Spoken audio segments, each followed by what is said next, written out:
इस लेक्चर में यहां पर हम बात करने वाले हैं जूलिया ओलिफिनेशन रिएक्शन के बारे में। देखो जूलिया ओलिफिनेशन रिएक्शन की अगर बात करें तो नेट एग्जाम साथ के साथ गेट एग्जाम के लिए बहुत ही ज्यादा इंपॉर्टेंट रिएक्शन है। स्पेशली अगर नेट की बात करूं तो नेट में तो इससे क्वेश्चंस भी आ चुके हैं, एक बार नहीं कई बार यहां से क्वेश्चंस आ चुके हैं। ठीक है, तो कुल मिलाकर बहुत ही इंपॉर्टेंट रिएक्शन है और गेट में भी आने वाले समय में यहां से क्वेश्चंस देखने को आपको मिल सकते हैं। यहां पर हम डिटेल में बात करेंगे कि यहाँ पर रिएक्टेंट क्या होगा, प्रोडक्ट क्या होगा, रिएक्शन कंडीशन क्या होगी, मैकेनिज्म रिएक्शन की क्या होगी, और सबसे बड़ी बात यह है कि अगर आपको रिएक्टेंट देखकर सीधा डिसाइड करना हो कि रिएक्शन का प्रोडक्ट क्या होगा, सीधा आपने रिएक्टेंट देखा और बता दिया तुरंत किस रिएक्शन का प्रोडक्ट क्या होगा, तो आप उसको कैसे करोगे, सब कुछ यहाँ पर देखेंगे। और उसके बाद फिर यहाँ पर कुछ क्वेश्चंस भी सॉल्व करके देखेंगे, अच्छे अच्छे वाले क्वेश्चंस यहाँ पर अपन देखने वाले हैं। जैसे ये क्वेश्चन देख सकते हैं, ये क्वेश्चन ऑलरेडी नेट में पूछा जा चुका है, इसी तरह से ये क्वेश्चन भी नेट में ऑलरेडी पूछा जा चुका है। इन क्वेश्चन के बारे में भी यहाँ पर हम बात करने वाले हैं। तो चलिए यहाँ पर शुरुआत करते हैं। देखो जो जूलिया ओलिफिनेशन रिएक्शन है उसमें रिएक्टेंट की बात करें तो यहाँ पर सल्फोन की रिएक्शन एल्डिहाइड से करवाई जाती है, और ये रिएक्शन करवाने के लिए बेसिकली यहाँ पर ब्यूटाइल लिथियम अपन लेते हैं स्ट्रॉन्ग बेस की फॉर्म में, और यहाँ पर इसके साथ साथ एसिटिक एनहाइड्राइड या फिर एसिटिल क्लोराइड आप ले सकते हो, और नेक्स्ट स्टेप में लेते हो सोडियम अमलगम।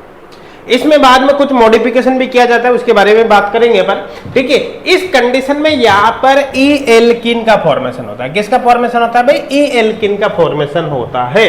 तो चलिए सबसे पहले एक एग्जांपल के थ्रू इसको अपन समझने की कोशिश करें। जैसे सपोज करो कि यहाँ पर हमने एक सल्फोन ले लिया, जैसे ये ले लिया, सपोज करो यहाँ पर हमने ले लिया जैसे PH और यहाँ पर SO2 R कर दिया। R कोई सा भी ग्रुप हो सकता है, कोई दिक्कत नहीं है। ये यहाँ पर कर दिया, या यहाँ पर मैं ऐसा करता हूँ यहाँ CH3 कर देता हूँ और यहाँ पर मैं PH कर देता हूँ, कुछ भी ले लो कोई दिक्कत नहीं। ठीक है, इसकी रिएक्शन हमने कराई एल्डिहाइड की फॉर्म में, जैसे यहाँ पर PH डबल बॉन्ड OH, ये एक एल्डिहाइड ले लिया अपन ने, बेंजील्डिहाइड। अब रिएक्शन अपन ने कराया यहाँ पर किससे भाई? Butyl lithium. मतलब ये कंडीशन आपने ले रखे तीनों स्टेप में, ऊपर वाली तीनों कंडीशन। तो सबसे पहले बात तो आपको डायरेक्ट प्रोडक्ट बनाना है रिएक्शन का। तो रिएक्शन का प्रोडक्ट बनाने के लिए तो आपको करना क्या है, आप क्या कर सकते हैं, यहां से इसको हटा दो और यहां से इसको हटा दो, और अब बचे कौन सा? एक तो ये कार्बन बचा हुआ है, ये वाला कार्बन, एक ये वाला कार्बन बचा हुआ है, इन दोनों कार्बन के बीच डबल बॉन्ड बना दो। ठीक है, यही आपका प्रोडक्ट होगा। तो सीधी सीधी बात है, आपको इस कार्बन के बीच डबल बॉन्ड बनाना है, फाइनली ई एल्किन बनानी है। तो कुल मिलाकर ये प्रोडक्ट आपका यहाँ पर हो जाएगा, ये प्रोडक्ट यहाँ पर आपका हो जाएगा। भाई देखो आपने क्या किया, इस कार्बन और इस कार्बन के बीच डबल बॉन्ड बना दो। तो एक कार्बन ये हमने मान लिया कि ये वाला है, और दूसरा कार्बन ये वाला है, दोनों के बीच डबल बॉन्ड बना दिया। ठीक है, और इस कार्बन पर CH3 है और इस कार्बन पर PH है। तो सीधी सीधी बात है, यहाँ पर एक पर CH3 है और एक पर PH है, तो आपने एजिटिज यहाँ पर जोड़ दिया। और फाइनली आपको चूंकि ई एल्किन बनाना है, इसलिए यहाँ पर हमने ई बना दिया। बस यही आपका फाइनल प्रोडक्ट होगा। फाइनल प्रोडक्ट बनाने के लिए आपको कुछ भी नहीं करना, जो तरीका मैंने आपको बताया है बस आपको उसको फॉलो करना है। अब सबसे पहले देखते हैं कि रिएक्शन आखिरकार होगी कैसे, इसकी मैकेनिज्म क्या होगी भाई। ठीक है, तो चलो इसकी मैकेनिज्म हम देख लेते हैं यहाँ पर कि रिएक्शन की मैकेनिज्म आखिरकार होगी क्या। तो देखो ध्यान से समझने की कोशिश करना। यहाँ पर अपन ने सबसे पहले ब्यूटाइल लिथियम ले रखा है जो कि एक स्ट्रॉन्ग बेस है, तो यहाँ से ये एसिडिक H को हटा देगा। जैसे ये ब्यूटाइल लिथियम इस एसिडिक H को हटाएगा, मैं कम से कम स्टेप में सॉल्व करने की कोशिश करूंगा। यहां से क्या होगा कि यहां से H चला जाएगा, यहां से H चला जाएगा, और जैसे यहां से H जाएगा तो यहां पर क्या आएगा भाई? Negative charge. अब आपको पता है कि जो नेगेटिव चार्ज है, सबसे पहले बात तो ये हाईली स्टेबल भी है। कैसे स्टेबल है? देखो एक बात समझने की कोशिश करना। SO2PH को मैं ऐसे लिख दूं, SO2PH को मैं ऐसे लिख सकता हूं, H double bond O PH। आपको पता है नेगेटिव चार्ज इसके डीलोकलाइजेशन में है, इस डीलोकलाइजेशन की वजह से ये हाईली स्टेबल कार्बन आयन यहाँ पर बनता है। ये कार्बन आयन जो है काफी ज्यादा स्टेबल है, क्यों है आपके समझ में यहाँ पर आ गया होगा। ठीक है, जो भी है ये एक स्टेबल कार्बन आयन का यहाँ पर फॉर्मेशन हो रहा है, और ये जो स्टेबल कार्बन आयन बनता है इसी का न्यूक्लियोफिलिक अटैक यहाँ पर होता है, और यहाँ पर ये बॉन्ड इस तरह से ब्रेक हो जाएगा, ये बॉन्ड यहाँ पर इस तरह से ब्रेक हो जाएगा। तो मैं यही से शुरू कर रहा हूं भाई मैकेनिज्म में। देखो सबसे पहले एसिडिक H निकला, नेगेटिव है, इसका न्यूक्लियोफिलिक अटैक यहाँ पर हो गया, इतना तो आपको करना ही है। अब देखो ध्यान से समझने की कोशिश करना, यहाँ पर एक्चुअली क्या है।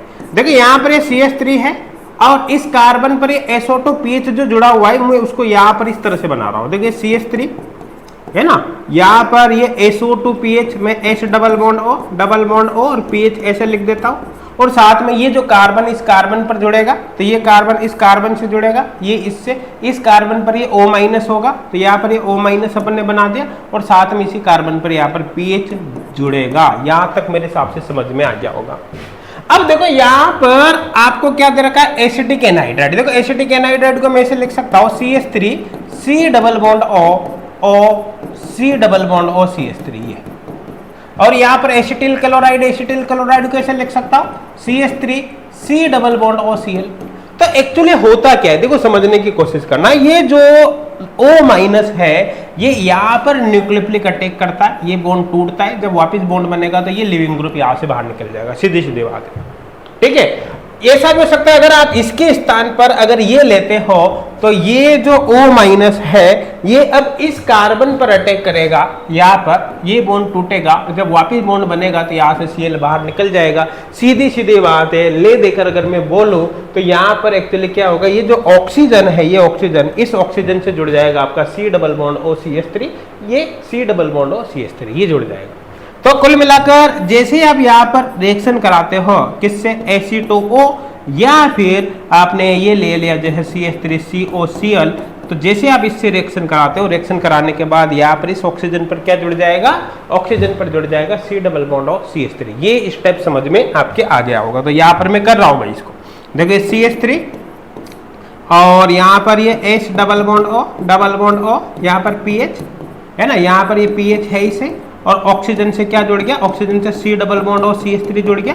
क्लियर है। और आपको पता है ये जो पूरा ग्रुप है इसको मैं OAC लिख सकता हूं, तो सीधा मैं इसको यहां से हटाकर इसको मैं OAC ही बना देता हूं, ये OAC। तो मेरे हिसाब से सबसे पहले ब्यूटाइल लिथियम ने यहाँ से H निकाला, नेगेटिव चार्ज आएगा, न्यूक्लियोफिलिक अटैक हुआ, यहाँ पर बना O माइनस का अटैक इस पर हुआ, और यहाँ पर आ गया OAC। यहाँ तक समझ में आ गया होगा। अब देखो नेक्स्ट स्टेप में एक्चुअली क्या सोडियम अमलगम है। ठीक है, तो अब इसको मैं दूसरे पेज पर बना देता हूँ, इसको मैं दूसरे पेज पर यहाँ पर बना देता हूँ, है ना, और फिर अच्छे से समझने की कोशिश यहाँ पर अपन करते हैं। देखो क्या दे रखा है भाई, ये वाला है। चलो सबसे पहले शुरुआत यही से कर देता हूँ, कोई दिक्कत नहीं। ठीक है, यहाँ पर देखो एक्चुअली क्या होगा, ये जो सोडियम है ये Na+ और +1 इलेक्ट्रॉन में कन्वर्ट हो जाएगा, क्योंकि सोडियम एक इलेक्ट्रॉन डोनेटिंग मान सकते इसको, इसकी हाई रिड्यूसिंग पावर होती, इलेक्ट्रॉन इजीली दे देता है। तो सोडियम किस में कन्वर्ट होगा, Na+ में। Na+ में कन्वर्ट होता है, इलेक्ट्रॉन निकलेगा नहीं निकलेगा। तो ऐसे केस में एक्चुअली यहाँ पर क्या होगा, देखो ध्यान से समझने की कोशिश करना। आपको पता है ऑक्सीजन की इलेक्ट्रोनेगेटिविटी सल्फर से ज्यादा है, बॉन्ड ऐसे टूटेगा। जैसे ही बॉन्ड ऐसे टूटेगा सल्फर पर पॉजिटिव आएगा, सल्फर पर पॉजिटिव आते ही एक इलेक्ट्रॉन को ये सल्फर ले लेगा, मतलब कुल मिलाकर फाइनली यहाँ पर क्या रेडिकल आ जाएगा। तो यहाँ पर ले देकर ये बनेगा, देखो CH3 और यहाँ पर PH, यहाँ पर बन गया OAC, और यहाँ पर एक्चुअली क्या हो जाएगा, देखो ध्यान से समझना, H डबल बॉन्ड O, यहाँ पर PH, और यहाँ पर देखो रेडिकल आ जाएगा। यहाँ पर एक्चुअली बॉन्ड टूटने से पॉजिटिव आएगा, एक इलेक्ट्रॉन इससे ले लेगा, तो फाइनली यहाँ पर रेडिकल आएगा ये।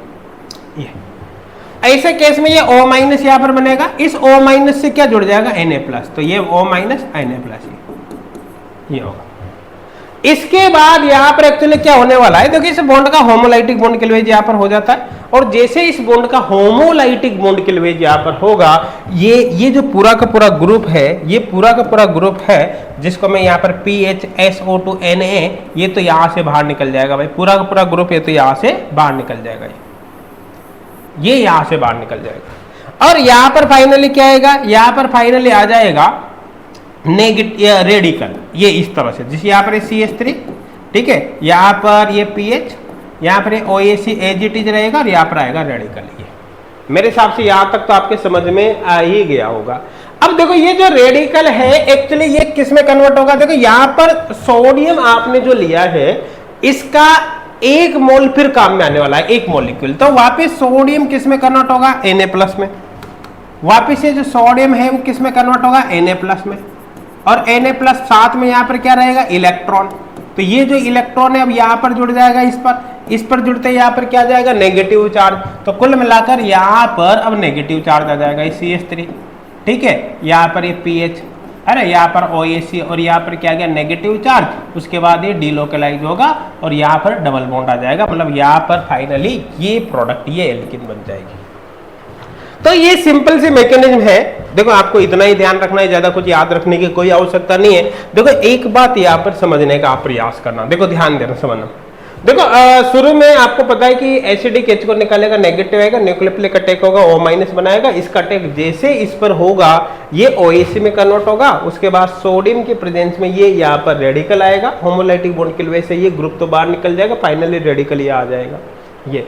अब ये वापस सोडियम के प्रेजेंस में ये एनाइन में कन्वर्ट होगा और यहाँ से एलिमिनेशन के द्वारा ये यहाँ पर E बन जाएगा। अब यहाँ पर एक्चुअली क्या है, देखो ध्यान देना, ये जो रेडिकल है ना, ये रेडिकल यहाँ पर एक्चुअली क्या फ्री रोटेशन होता है, ये अब सिंगल बॉन्ड है ना, अब ये फ्री रोटेशन होता है, इसलिए यहाँ पर ध्यान देना कि यहाँ पर चाहे इनकी स्टीरियो कुछ भी हो, जैसे हो सकता है कि ये दोनों वेज पर है, ऐसे हो सकता है इनमें से एक वेज पर एक डेस पर आ जाए, ठीक है, यहाँ पर कुछ भी इसकी स्टीरियो हो, क्योंकि यहाँ तो फाइनली फ्री रोटेशन हो ही जाता है ना, फ्री रोटेशन होने से दो तरह की पॉसिबिलिटी यहाँ पर बनती है, क्लियर है ना।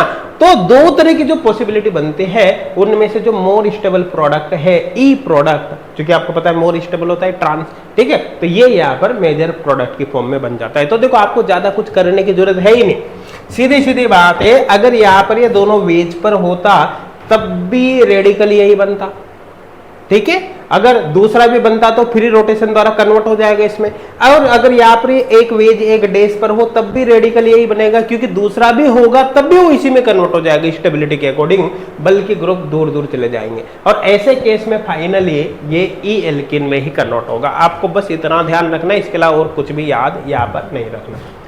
इसके अलावा देखो अब डायरेक्ट प्रोडक्ट तो मैंने बता दिया आपको कैसे बनाना है, आपको सीधा सीधा इस ग्रुप को हटा दो यहाँ से, ठीक है, यहां से इस ऑक्सीजन को हटा दो, इस कार्बन के बीच डबल बॉन्ड बना दो और साथ में ई एल्किन कर दिया, बस काम खत्म।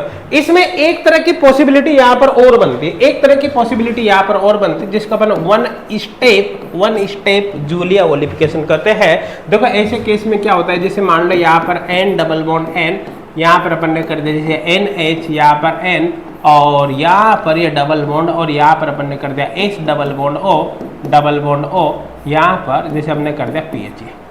अब सपोज करो कि यहाँ पर आपने इसकी रिएक्शन कराई किसी एल्डिहाइड से, जैसे ये हमने ले लिया HC double bond O PH, और यहाँ पर आपने ले लिया जैसे LiH MDS, ये आपने यहाँ पर ले लिया है ना, LiH MDS इस तरह से यहाँ पर आपने ले लिया MDS, क्लियर है। इसको मैं यहाँ पर इस तरह से लिख सकता हूँ, जैसे लिथियम हो गया और ये प्लस, और यहाँ पर एक्चुअली ये माइनस, मैं दोबारा लिख देता हूँ Li प्लस, और यहाँ पर है N माइनस, और यहाँ पर SiMe3, और यहाँ पर भी SiMe3। एक्चुअली ये जो है वो ये होता है, और ये एक बेस होता है, बल्कि ग्रुप यहाँ पर जुड़ा हुआ है, मतलब नॉन न्यूक्लियोफिलिक बेस होता है।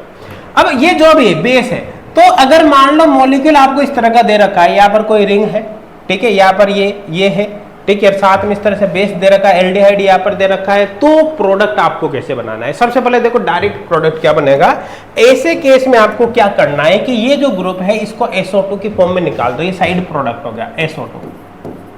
दूसरा ये जो ग्रुप है उसमें यहां पर आप OH जोड़ दो इस जगह पर, और ये भी साइड प्रोडक्ट बना दो, है ना, तो यहां पर जो है N डबल बॉन्ड N। अब कैसे बनेगा वो भी आपको मैकेनिज्म लिखकर मैं सिखा दूंगा कि कैसे बनेगा, तो आपको घबराने की कोई आवश्यकता नहीं है, ठीक है। ये यहाँ पर हो गया, और यहाँ पर सीधा OH जोड़ दो, और साथ में देखो आपको क्या बनाना है, देखो ये गया, अब ये जो कार्बन है, ये कार्बन, ये कार्बन, इस कार्बन और इस कार्बन के भी डबल बॉन्ड बना दो, और यहां से ऑक्सीजन को हटा दो, क्लियर है। तो सीधी सीधी बात, इस कार्बन के बीच डबल बॉन्ड बना दो, तो इस कार्बन पे भी पीएच जुड़ा है, इस पर भी पीएच जुड़ा है, ठीक है, तो यहाँ पर एक्चुअली पीएच, ठीक है, यहाँ पर पीएच, और इन दोनों के बीच डबल बॉन्ड, और साथ में आपको प्रोडक्ट ध्यान देना है, ई ही बनाना है। यहाँ पर प्रोडक्ट आपको कौन सा बनाना है, ई ही बनाना है, इसमें आपको कुछ भी एक्स्ट्रा सोचने की आवश्यकता है। अब देखो रिएक्शन आपको दे दी, आपको पता है रिएक्टेंट ये है, कंडीशन ये है तो प्रोडक्ट क्या बनेगा, तरीका मैंने बता दिया। अगर इस तरह का कोई भी केस हो तो इसको सीधा SO2 में कन्वर्ट कर दो, यहां से इसको हटाकर OH यहां पर जोड़ दो और साथ में इस कार्बन के बीच डबल बॉन्ड बना दो, है ना, और फाइनल ई प्रोडक्ट आपको बनाना है। बस यही कंप्लीट रिएक्शन होगी। बाकी मैकेनिज्म चाहिए तो अपन मैकेनिज्म लिखकर अब देख लेते हैं कि रिएक्शन यहां पर कैसे होगी। देखो ये रिएक्शन होनी कैसे है, इसके लिए आप क्या कर सकते हैं। देखो आपको पता है कि यहां पर एसिडिक H है और एसिडिक H क्यों है, क्योंकि H निकलने के बाद यहां पर जो नेगेटिव आएगा वो सल्फोन ग्रुप के साथ डिलोकलाइज है, जिसकी वजह से स्टेबल कार्बन आयन का फॉर्मेशन होता है। और जैसे H निकलेगा तो यहाँ पर नेगेटिव आएगा, नेगेटिव आते ही इस पर अटैक करेगा, ये O- में कन्वर्ट हो जाएगा। तो सबसे पहले मैं यहाँ पर ये बना देता हूँ। देखो ध्यान देना, यहाँ पर ये N डबल बॉन्ड N और यहाँ पर NH, यहाँ पर N और यहाँ पर ये डबल बॉन्ड और यहाँ पर S double bond O, double bond O और यहाँ पर आप देख सकते हो जैसे pH। क्लियर है। अब इस कार्बन से ये जुड़ेगा, ये वाला कार्बन, इस कार्बन पे भी pH यहाँ पर प्रेजेंट है और साथ में यहाँ पर ये O- भी रहेगा। क्लियर है। अब देखो इसमें और कुछ भी हमने यहाँ पर नहीं लिया एसिटिल क्लोराइड वगैरह ताकि O- OAC में कन्वर्ट हो, यहाँ पर नहीं लिया हमने। क्लियर है। तो ऐसे केस में क्या होगा कि इसका डायरेक्ट ही न्यूक्लियोफिलिक अटैक इस पर हो जाएगा, यहाँ से यहाँ पर। अच्छा आप ये सोच सकते हो ये यहाँ पर भी तो अटैक कर सकता था, ये बॉन्ड ऐसे टूट जाएगा, लेकिन अगर इसका अटैक में यहाँ करा दूं तो 1 2 3 4 4 मेंबर्ड रिंग बनेगी। 4 membered ring actually less favourable होती है, लेकिन अगर इसका अटैक में यहाँ पर करा दूं तो 1 2 3 4 5 मेंबर्ड रिंग बनेगी, जो कि अधिक फेवरेबल, मोर फेवरेबल होगी। तो कुल मिलाकर O- यहाँ पर अटैक करेगा, ये बॉन्ड यहाँ से यहाँ पर ब्रेक हो जाएगा। तो सबसे पहले यहाँ पर ऐसा होना है। देखो N डबल बॉन्ड N, यहाँ पर NH और यहाँ पर एक्चुअली N- हो गया, उसके बाद यहाँ पर ये होगा, ये डबल बॉन्ड यहाँ पर ब्रेक हो ही गया था। अब इस ऑक्सीजन की बॉन्डिंग इससे होगी तो टोटल 5 मेंबर्ड रिंग यहाँ पर बननी है भैया। क्लियर है। टोटल 5 मेंबर्ड रिंग यहाँ पर बननी है। तो ये O, क्लियर है, यहाँ पर S ये, और यहाँ पर double bond O, double bond O, है ना। और यहाँ पर आपको पता है इस पर ये pH जुड़ा हुआ है, तो यहाँ पर ये pH जोड़ दो, ठीक है। और यहाँ पर ये pH जुड़ा हुआ है, यहाँ पर भी pH जोड़ दो। सीधी सीधी बात है। यहाँ पर ये ऑक्सीजन वाले कार्बन पर ये pH ये हो गया, ऑक्सीजन वाले कार्बन पर pH, और दूसरा जो सल्फर वाले कार्बन पर pH है वो ये हो गया, सल्फर वाले पर pH है, जो भी है। इस तरह से आप यहाँ पर जोड़ दो। इन दोनों को थोड़ा सा अपोजिट साइड में अपन कर लेते हैं pH, और यहाँ पर इसको भी मैं थोड़ा सा नीचे की तरफ कर देता हूँ pH, क्योंकि फाइनली ट्रांस प्रोडक्ट बनेगा। अब देखो इसके बाद यहाँ पर एक्चुअली होना क्या है, ऐसे केस में यहाँ से यहाँ पर ये बॉन्ड, यहाँ से यहाँ पर, ये यहाँ से यहाँ पर, तो देखो फाइनली क्या होगा कि यहाँ पर बॉन्ड टूटा इधर सल्फर की तरफ, यहाँ सल्फर से दूर गया, कुल मिलाकर यहाँ से फाइनली SO2 बाहर निकल जाएगा। तो यहाँ से फाइनली क्या है, SO2 बाहर निकल जाएगा। तो SO2 यहाँ से बाहर निकल गया, -SO2। साथ के साथ ही यहाँ पर देखो ये SO2 तो बाहर निकल गया। ऐसे केस में देखो ध्यान देना, अब ये जो रिंग है, इस रिंग से ये पूरा का पूरा ग्रुप जुड़ा हुआ रहेगा। तो इसको मैं यहाँ पर बना के बता रहा हूँ आपको। देखो ध्यान देना, ये N डबल बॉन्ड N, यहाँ पर NH और यहाँ पर N, और ये यहाँ पर हो गया ये डबल बॉन्ड। क्लियर है। अब यहाँ पर क्या, इस कार्बन से क्या जुड़ा, ये ऑक्सीजन, तो यहाँ पर हमने जोड़ दिया ये ऑक्सीजन। क्लियर है। अब इस ऑक्सीजन से क्या जुड़ा है, 1 2 कार्बन जुड़े हुए हैं, तो ऑक्सीजन से यहाँ पर 2 कार्बन जुड़े हुए, 1 2, है ना। और इन दोनों कार्बन पर क्या जुड़ा है, pH जुड़ा हुआ है। तो इस कार्बन पे भी pH है और इस कार्बन पे भी pH है, तो यहाँ पर दोनों जगह आपने pH जोड़ दिया। और साथ के साथ आपको पता है कि ऑक्सीजन से जुड़ा हुआ कार्बन और उसके पास वाले कार्बन पर ये बॉन्ड ब्रेक हुआ है, तो यहाँ पर नेगेटिव चार्ज आना है। तो कुल मिलाकर यहाँ पर नेगेटिव चार्ज आना है। इसके बाद आगे का प्रोसेस तो बिल्कुल सिंपल है, ये यहाँ से यहाँ पर, ये यहाँ से यहाँ पर। अब ऐसे केस में देखो यहाँ पर O- बनेगा, ये O- फाइनली वर्कअप के बाद यहाँ पर OH बन जाएगा ये, और यहाँ पर क्या जाएगा, डबल बॉन्ड, डबल बॉन्ड आते ही यहाँ पर एल्किन बन जाएगी।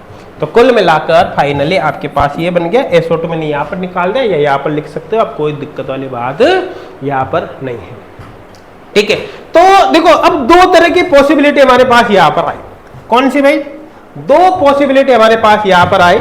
एक तो पॉसिबिलिटी ये वाली, इसमें डायरेक्ट प्रोडक्ट बनाने के लिए कुछ भी नहीं करना, आप सीधा सीधा इस कार्बन के बीच डबल बॉन्ड बना दो, ई प्रोडक्ट बनाना है। और इसमें भी डायरेक्ट प्रोडक्ट के लिए आपको कुछ भी नहीं करना, इस कार्बन के बीच आप डबल बॉन्ड बना दो और फाइनली आपको ई प्रोडक्ट बनाना है ना। और साइड प्रोडक्ट भी बनाना हो तो इसको SO2 में कन्वर्ट कर दो और यहाँ पर OH लगा दो। ठीक है, अब अपन कुछ क्वेश्चन यहाँ पर सोल्व करके देखते हैं। देखो आप प्रैक्टिस के पॉइंट ऑफ व्यू से वीडियो को पॉज करके इन क्वेश्चन को पहले खुद सोल्व करके देख सकते हैं ना, खुद सोल्व करके देख सकते हैं। अब देखो यहाँ पर क्या होगा, समझना। देखो the major product form with the following reaction. अब सीधी सीधी बात है, आपको प्रोडक्ट बनाना है। तो देखो आप देखो ये ब्यूटाइल लिथियम दे रखा है, एसिटिक एनहाइड्राइड दे रखा है, सोडियम अमलगम दे रखा है। तो ये तो क्लियर हो गया कि जूलिया ओलिफिनेशन रिएक्शन है। और साथ के साथ देखो एल्डिहाइड आपको दे रखा है और ये सल्फोन दे रखा है, मतलब फिक्स हो गया जूलिया ओलिफिनेशन।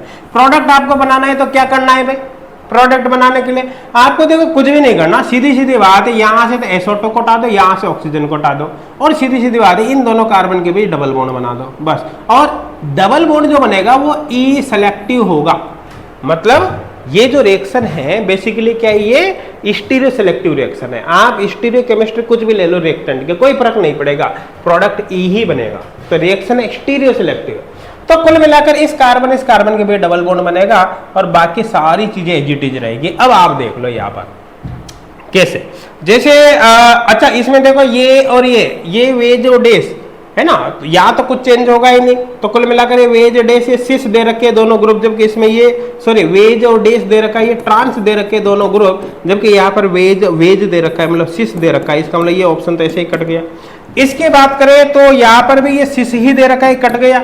यहाँ पर भी सिस ही दे रखा है, कट गया। बाकी चीजें देखने की आवश्यकता ही नहीं है ना। तो कुल मिलाकर देखा जाए तो ट्रांस, ये वेज और डेस, ट्रांस तो केवल एक में ही दे रखा है यहाँ पर, ये ट्रांस।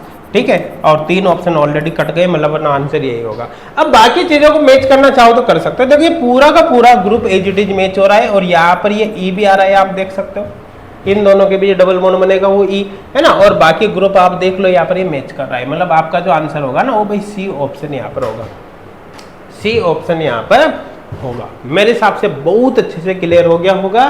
देखो एक बार अपन ने कॉन्सेप्ट को समझ लिया, अब सीधी सीधी बात है उस कॉन्सेप्ट को अप्लाई करके अपन को फाइनल प्रोडक्ट की तरफ जाना है ना, और तेजी से जल्दी क्वेश्चन को सॉल्व करने की कोशिश करनी है ताकि अपना समय यहाँ पर बच सके। तो तरीका मैंने बता दिया कैसे आपको करना है, आई थिंक समझ में आपके आ गया होगा। देखो ये क्वेश्चन है ऑलरेडी नेट में पूछा जा चुका है, ठीक है ना। ये क्वेश्चन एक्चुअली मिक्स्ड क्वेश्चन है देखा जाए तो।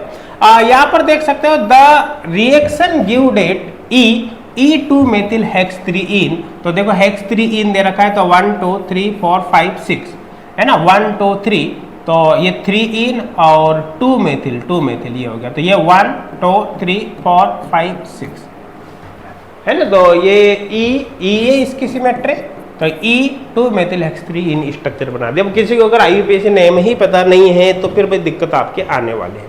तो IUPAC नेमिंग वगैरह आपको आनी चाहिए। क्लियर, यहाँ तक समझ में आ रहा है। अब देखो ध्यान से समझने की कोशिश करना, आपको ये बनाना है और ये किस रिएक्शन में बनेगा ये आपको देखना है। देखो अगर मैं पहली रिएक्शन की बात करूं तो ये जो रिएक्शन है ये रिएक्शन पीटरसन ओलिफिनेशन है। अगर पीटरसन ओलिफिनेशन नहीं पढ़ी हो तो उसको पढ़ लेना भाई, ठीक है ना, उसको पढ़ लेना। जो नेम रिएक्शन की पूरी जो प्लेलिस्ट है उसका लिंक मैं इसी वीडियो के डिस्क्रिप्शन में आपको प्रोवाइड कर दूंगा। तो जितनी भी रिएक्शंस होगी उनमें आपको पीटरसन ओलिफिनेशन में मिल जाएगा, आप वहां से उस रिएक्शन को जरूर पढ़ लेना अगर आपके प्रॉब्लम है तो। अब देखो आपको पता है कि BF3 वैकेंट p ऑर्बिटल है, वैकेंट p ऑर्बिटल है, लोन पेयर इसके अंदर दे दे। जैसे इसके अंदर ये लोन पेयर देगा तो फाइनली यहाँ पर क्या होगा, फाइनली आपको पता है कि इस ऑक्सीजन की बॉन्डिंग अब इससे जुड़ जाएगी BF3 से, और यहाँ पर क्या जाएगा माइनस आ जाएगा और यहाँ से H फाइनली निकल जाएगा बाहर, ये यहाँ पर होने वाला है। अब आपको पता है ऐसे केस में अब ये लिविंग ग्रुप बन चुका है, ये क्या बन गया, एक लिविंग ग्रुप। समझ में आ रहा है ना। तो इसको मैं यहाँ पर चाहूँ तो इस तरह से लिख सकता हूँ, ये देखो यहाँ पर समझना, ये यहाँ पर वेज पर तो ये हो गया SiMe3 क्लियर है, और यहाँ पर ये वेज पर ये हो गया ऑक्सीजन और इससे एक हाइड्रोजन जुड़ा हुआ है, और यहाँ पर आ गया BF3 माइनस और ये प्लस। अब ये एक अच्छा लिविंग ग्रुप है, ठीक है। अब चूंकि आपको इस लिविंग ग्रुप को यहां से बाहर निकलना है तो इसका मतलब ये और ये दोनों अपोजिट साइड में होना चाहिए। अब आप देखो ध्यान देना, अगर मैं यहाँ पर इसको इस तरह से लिख दूं, यहाँ पर इस तरह से लिख दूं इसको, तो कुल मिलाकर देखना आप इसको मैं प्लेन में ले आऊं, यहाँ पर OH, ठीक है, BF3 माइनस यहाँ पर प्लस, ठीक है। सीधी सीधी बात है, अगर मैं इसको ऊपर की तरफ ये भी वेज पर और इसको घुमाकर मैं प्लेन में लाता हूं तो ये प्लेन वाला ग्रुप उठकर वेज पर आ जाएगा, तो ये ग्रुप ऑटोमेटिक वेज पर आ जाएगा। इसी तरह से इसको भी मैं प्लेन में यहां पर ले आता हूं SiMe3। अगर मैं इसको प्लेन में ले आता हूं इधर वाले ग्रुप को, तो मुझे यू रोटेट करना पड़ेगा, तो जो प्लेन वाला ग्रुप है ऑटोमेटिक वेज पर चला जाएगा, मतलब ये ग्रुप यहां पर ये वेज पर चला जाएगा। ये अब ऐसे केस में आपको पता है ये लिविंग ग्रुप है, इसका एंटी बॉन्डिंग यहां पर होगा, इसके जस्ट अपोजिट साइड में, इसमें ट्रांसफर करेगा इलेक्ट्रॉन, ये यहां से बाहर निकल जाएगा। अब आपको पता है इसमें ये ग्रुप और ये ग्रुप वेज पर है, तो यहां पर जो फाइनल प्रोडक्ट बनेगा वो ये बनेगा डबल बॉन्ड, और ये भी वेज पर है, मतलब फ्रंट साइड में, तो कुल मिलाकर यहाँ पर ये हो गया। ये भी वेज पर है, तो इसके साइड में ही ये रहेगा, तो यहाँ पर ये हो गया।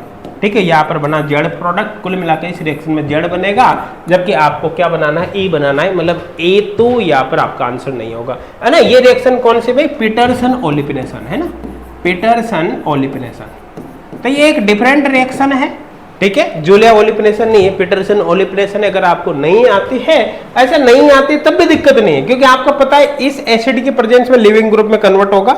लिविंग ग्रुप में कन्वर्ट हो गया तो जाहिर सी बात है दूसरा ग्रुप जो होगा इसके एंटी पर होना चाहिए, तो दोनों को एंटी पर करके रिएक्शन कराओगे, ऑटोमेटिक आपको पता चलेगा कि यहाँ पर जेड प्रोडक्ट ही बनना है। अब इसकी बात करें, ये तो सिंपल क्या है, ये तो सिंपल डिहाइड्रेशन ऑफ एल्कोहल। अब डिहाइड्रेशन ऑफ एल्कोहल कराओगे तो इस पर अटैक होते OH प्लस बाहर निकलेगा, यहाँ पर पॉजिटिव चार्ज आ जाएगा। जैसे यहाँ पर पॉजिटिव चार्ज आएगा, पॉजिटिव चार्ज आते ही क्या होगा, यहाँ से 1,2 हाइड्राइड शिफ्ट के द्वारा हाइड्रोजन यहाँ पर चला जाएगा, फाइनली पॉजिटिव यहाँ पर आ जाएगा। और यहाँ पर पॉजिटिव आते ही फिर क्या होगा, चूंकि अब ये 3 डिग्री बन गया, मोर स्टेबल कार्बोकेटाइन, आगे रीअरेंजमेंट नहीं होगा, ऐसे केस में यहाँ से H आएगा और फाइनली यहाँ पर इस जगह पर डबल बॉन्ड आ जाएगा। क्लियर है। तो कुल मिलाकर अगर मैं यहाँ की बात करूं तो ऐसे केस में यहाँ पर ये एल्किन बनने वाली है, और आपको पता है यहाँ पर तो ई जेड का मतलब ही नहीं, क्योंकि दोनों ग्रुप सेम है, इसका मतलब ये आपका आंसर नहीं होगा। तो सिंपल डिहाइड्रेशन ऑफ एल्कोहल है, इसमें तो कुछ भी नहीं। सबसे पहले निकलने के बाद पॉजिटिव चार्ज आएगा, कार्बोकेटाइन में रीअरेंजमेंट के द्वारा 2 degree carbocation 3 degree carbocation convert होगा, फाइनली सेट द प्रोडक्ट बनेगा। ठीक है, अब इसके बारे में बात करें तो आपको पता है कि ये बेस है, बेस यहां से इस H को लेते ही यहाँ पर नेगेटिव चार्ज आ जाएगा इस जगह, और आपको पता है ये एक इलेक्ट्रॉन रिलीजिंग ग्रुप है। इलेक्ट्रॉन रिलीजिंग ग्रुप है तो इलेक्ट्रॉन रिलीजिंग ग्रुप कार्बोनाइन को डिस्टेबलाइज करेगा, डिस्टेबलाइज करेगा, इसका मतलब ये लेस स्टेबल, ये क्या होगी, लेस स्टेबल इलाइड होगी। कौन सी, और लेस स्टेबल जो इलाइड होती है वो विटिक रिएक्शन में जेड प्रोडक्ट देती है। तो ध्यान देना, ये विटिक रिएक्शन, ये कौन सी है, विटिक रिएक्शन है ना। तो ये रिएक्शन आपकी पढ़ी हुई होनी चाहिए, अगर विटिक रिएक्शन भी आपने नहीं पढ़ी हो तो नीचे प्लेलिस्ट का लिंक आपको मिल जाएगा, वहां से देख लेना, सारी चीजें वहां पर क्लियर करवा रखिए। क्लियर है भाई, समझ में आ रहा है। तो आई थिंक समझ में आ गया होगा, मेरे हिसाब से कोई डाउट नहीं होगा। तो ये विटिक रिएक्शन। अब सीधी सीधी बात है कि यहाँ लेस स्टेबल इलाइड बनी, क्यों, क्योंकि इलेक्ट्रॉन रिलीजिंग ग्रुप है, कार्बोनाइन को डिस्टेबलाइज करेगा, लेस स्टेबल इलाइड बनने पर जेड एल्किन बनेगी। अब एल्किन बनाने के लिए आपको क्या करना है, इस ऑक्सीजन को हटाना है, इस पूरे ग्रुप को यहाँ से हटाना है, और इस कार्बन के बीच डबल बॉन्ड बनाना है। तो कुल मिलाकर यहाँ पर मैं बनाकर आपको दिखा देता हूँ, यहाँ पर क्या होगा, देखो ये है ना। अब यहाँ पर ये डबल बॉन्ड, और कौन सी एल्किन बनानी है भाई, जेड एल्किन बनानी है, तो ये कार्बन ये वाला हो जाएगा, और जेड एल्किन बनानी है तो यहाँ पर ये ऊपर की तरफ आप कर दो, ये जेड। क्लियर है। तो ये भी आपका आंसर नहीं होगा, क्योंकि आपको तो ई बनानी है, आपको जेड बनानी ही नहीं, आपको ई बनानी है। अभी मैंने कुछ भी नहीं किया, केवल इस कार्बन और इस कार्बन के बीच डबल बॉन्ड बनाया, बाकी सब कुछ सेम है, और फाइनली जेड एल्किन बनानी है। लेकिन अगर आप इस रिएक्शन को देखोगे तो आपको वापस ये दिख गया, देखो ध्यान देना, ये सल्फोन हो गया, ठीक है, ये पूरी की पूरी रिंग हो गई, ये स्ट्रॉन्ग बेस हो गया, नॉन न्यूक्लियोफिलिक बेस, और साथ के साथ एल्डिहाइड हो गया। इसका मतलब ये कौन सी है, जूलिया ओलिफिनेशन हो गई भाई, है ना, जूलिया ओलिफिनेशन। और जूलिया ओलिफिनेशन में तो बनता ही ई प्रोडक्ट है, इसका मतलब ये आपका आंसर होगा, डी ऑप्शन है आपका आंसर होगा। ऐसे भी 3 ऑप्शन तो कट ही चुके ना। अच्छा, यहाँ पर प्रोडक्ट भी बनाना हो तो तरीका क्या है कि यहाँ से ऑक्सीजन को हटाओ, और यहाँ से इस पूरे ग्रुप को हटा दो, इधर वाले को, इस पूरे ग्रुप को हटा दो, ये है ना, और सीधा इस कार्बन और इस कार्बन के बीच डबल बॉन्ड बना दो, और फाइनली कौन सी, ई एल्किन आपको बनानी है, क्योंकि जूलिया ओलिफिनेशन ई सिलेक्टिव होती है। तो कुल मिलाकर यहाँ पर देख सकते हो ये, अब इस कार्बन के बीच डबल बॉन्ड बनाना है, ई बनाना है, तो इसको नीचे ले लो, ये यहाँ पर। अब आप देख सकते हो इसको और इसको मैच करोगे तो सेम आपको नजर आ जाएगा, ये तो ये यहाँ पर आपका आंसर होगा। ऑलरेडी क्वेश्चन नेट एग्जाम में ये पूछा जा चुका है, लेकिन मिक्स्ड क्वेश्चन है, जूलिया ओलिपनेशन के साथ साथ अदर कॉन्सेप्ट भी यहाँ पर काम आ रहे हैं। आई थिंक अब बहुत अच्छे से आपकी बात समझ में यहाँ पर आ गई होगी। क्लियर है भाई, समझ में आ रहा है? चलो अब नेक्स्ट क्वेश्चन यहाँ पर देखते हैं। नेक्स्ट क्वेश्चन आपको क्या दे रखा है, देखो जैसे ये क्वेश्चन आपको दे रखा है यहाँ पर, अब इस क्वेश्चन में क्या करना है, देखो वही यहाँ पर स्ट्रॉन्ग बेस आपको दे रखा है, नॉन न्यूक्लियोफिलिक बेस, और साथ के साथ ये देख सकते हो आपको ये सल्फोन दे दिया और ये एल्डिहाइड दे दिया। फाइनल प्रोडक्ट के लिए आप इस पूरे ग्रुप को हटा दो, यहाँ से इस ऑक्सीजन को हटा दो, और ये जो कार्बन है, ये कार्बन और ये कार्बन है, इसके बीच डबल बॉन्ड बना दो, बस ऐसे ये डबल बॉन्ड बना दो। मान लो थोड़ी देर के लिए डबल बॉन्ड है, बस इस डबल बॉन्ड की स्थिति ध्यान रखनी है आपको, ई रखनी है क्योंकि ई सिलेक्टिव होती है। इसको हटाओ, इन दोनों कार्बन के बीच डबल बॉन्ड बना दो। अब ऐसा प्रोडक्ट यहां पर चूज कर लो आप, ठीक है ना? तो आप देख सकते हो, देखो ये इसकी बात करें तो ये यहां पर डबल बॉन्ड आ गया और इसकी स्टीरियो ई ही है, लेकिन यहां पर देखो एक डबल बॉन्ड और है ये, तो आपको ये भी चेक करना है। अब इसको देखो, यहां तो रिएक्शन हुई नहीं ना इस डबल बॉन्ड पर, तो यहां तो कोई रिएक्शन नहीं हुई। जब इस डबल बॉन्ड पर कोई रिएक्शन हुई नहीं तो इसकी स्टीरियो बिल्कुल भी चेंज नहीं होगी, ये जैसा ही वैसा रहेगा। और इस डबल बॉन्ड पर अगर आप देखोगे तो ये जो ग्रुप है, ये ग्रुप और ये जो ग्रुप है, ये दोनों अपोजिट साइड पे है। डबल बॉन्ड के इधर है, ये इधर है, तो ये एंटी पर है। तो यहां पर देख सकते हो ये जो ग्रुप है, ये ग्रुप और ये है, ये दोनों तो यहां तो सेम साइड में आ गया, जबकि मेन रिएक्टेंट में अपोजिट है तो अपोजिट ही रहना चाहिए, क्योंकि यहां तो रिएक्शन हुई नहीं, इसलिए ये गया काम से।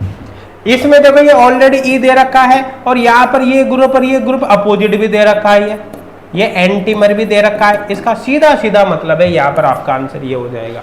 क्लियर है? और इसकी बात करें तो यहाँ तो ये ई आना है, जबकि यहाँ तो जेड दे रखा है, इसलिए ऐसे ही कट जाएगा।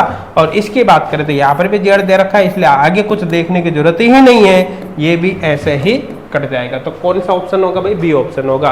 तो ये थी भाई जूलिया ओलिपनेशन रिएक्शन। और देखो एग्जांपल सॉल्व करने से आपके कुछ समझ में आया होगा, है ना, कुछ कॉन्सेप्ट क्लियर हुआ होगा कि जूलिया ओलिपनेशन रिएक्शन क्या है। ये क्वेश्चन भी ऑलरेडी नेट में आपके पूछा जा चुका है। जूलिया ओलिपनेशन रिएक्शन से किस टाइप के क्वेश्चंस बन सकते हैं और एग्जाम में आपको उनको कैसे सॉल्व करना है, ठीक है। बाकी इसी रिएक्शन से रिलेटेड कुछ और भी क्वेश्चंस आप चाहो तो सॉल्व करके देख सकते हैं, उससे आपकी प्रैक्टिस ज्यादा बढ़ेगी। बाकी कॉन्सेप्ट के लिए मोर देन सफिशिएंट है। थ्योरेटिकल पार्ट थोड़ा सा हमने पढ़ा, उसके बाद कुछ क्वेश्चन सॉल्व करके देखे, और दोनों पढ़ने के बाद अब आपके समझ में आ गया होगा कि इससे रिलेटेड कोई भी क्वेश्चन अगर आपके आता है तो आप उस क्वेश्चन को इजीली सॉल्व कर पाओगे, है ना। और ये नेम रिएक्शन से रिलेटेड और भी वीडियो यहाँ पर डाली गई है, ठीक है। सारी की सारी वीडियो आपको डिस्क्रिप्शन में मिल जाएगी, वहाँ पर प्लेलिस्ट का लिंक आपको मिल जाएगा।